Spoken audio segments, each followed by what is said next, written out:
Um dos grandes desafios entre os jovens, adultos, idosos, e com grande impacto nas relações humanas que estão aqui no contexto do nosso congresso, é a influência do álcool, uma vez que ele se relaciona com a violência familiar, no exemplo educativo, nos acidentes de trânsito, nas depressões, enfim. Mas nós convivemos com esse paradigma de beber socialmente, como sendo um contexto de normalidade, entre aspas, da nossa sociedade. E a pergunta que nós temos a te fazer, meu amigo, é se para nós, espíritos imortais, haverá algum proveito ou algum nível seguro de consumo de uma substância como o álcool?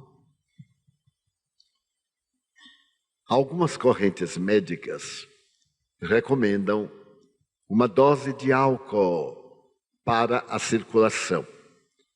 E em alguns países, fabricantes de vinhos, a longevidade é um tanto maior.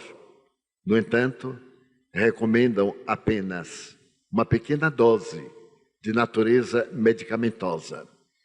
Mas eu noto, por exemplo, que os espíritas pregamos determinada conduta para os outros e não as vivemos em nossa intimidade. Um amigo levou-me para vir à sua casa. Estava construindo um palacete e me levou à sua adega e ao bar que estava colocando no refeitório. Então eu lhe perguntei se ele usava o álcool, se ele gostava de tomar o álcool. Ele disse, não, nós aqui somos abstêmios. E eu perguntei, para que o bar? Para que a adega? Para os nossos amigos? Para aqueles que nos visitam? Eu digo, me parece um discurso falso. Você não toma porque faz mal e dá aos seus amigos porque faz bem. Algo está errado. Eu lhe aconselharia, se é que você me pediu opinião, para que retirasse o bar e transformasse a adega numa sala de conversação edificante, que terminasse os encontros com a água fluidificada. Ele disse, mas isto não é social. Eu digo, nem também é espiritual. Vale a pena que nós reflitamos. O álcool e o tabaco são dois adversários cruéis do indivíduo. As experiências de laboratório têm-no demonstrado.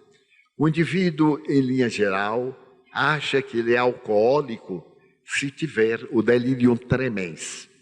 Mas alcoólico é todo aquele que, por hábito, ingere a substância alcoólica. Essa é a definição dos alcoólicos anônimos. Porque muitos não bebem durante a semana. Ao domingo tomam aperitivo, 1 litro de uísque, quando normalmente, ou nos dias feriados.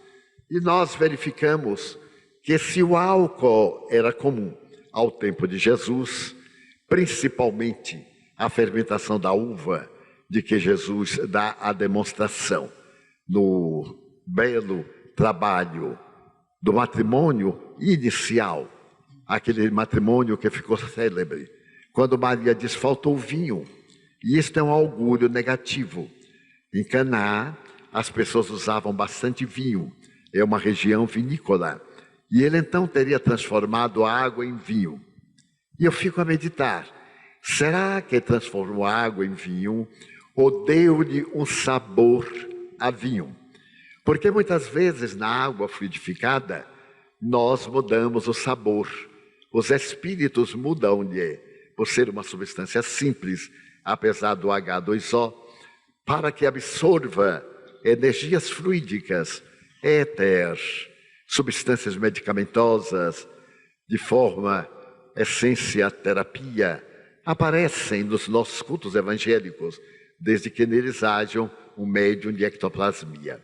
Então vale a pena que nós disciplinemos este hábito assassino, porque é uma forma de tirarmos de 5 a 10 anos da nossa existência. E através do nosso hábito, nossos filhos não sejam levados também a usar, a princípio ocultamente, depois publicamente.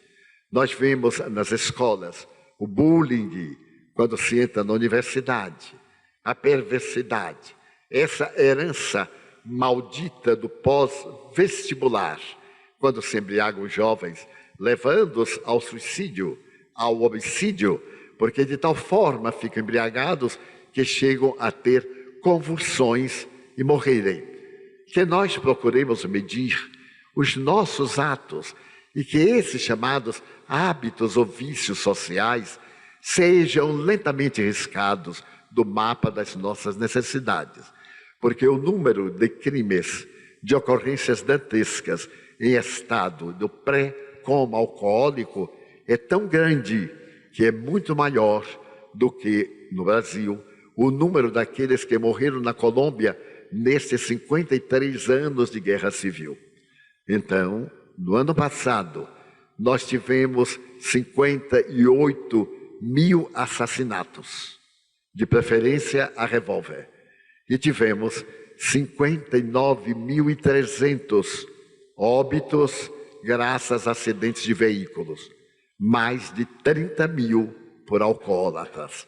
Então, é uma guerra de assassinos no volante.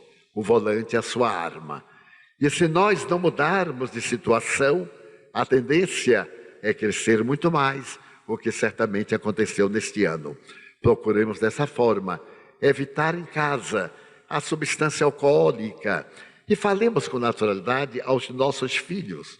Nós, que tivemos mais de 200 crianças de uma vez em nosso sistema de casalares, quando eles falavam da necessidade do álcool, eu lhes dizia, vocês podem usar, é o livre-arbítrio, sabendo que estão suicidando-se. E nós, os espíritas, na busca de fundos para nossas obras, sempre programamos almoços beneficentes. E eis aí um problema. Eu leio muitas vezes no Face ou no jornal que haverá bebida alcoólica. Nós então iremos receber pecúnio através do vício para fazer a caridade. Era melhor então distribuirmos cocaína, que daria um resultado muito maior. Os meios não justificam os fins, e eles devem ser lícitos, para que os resultados sejam também ético-morais.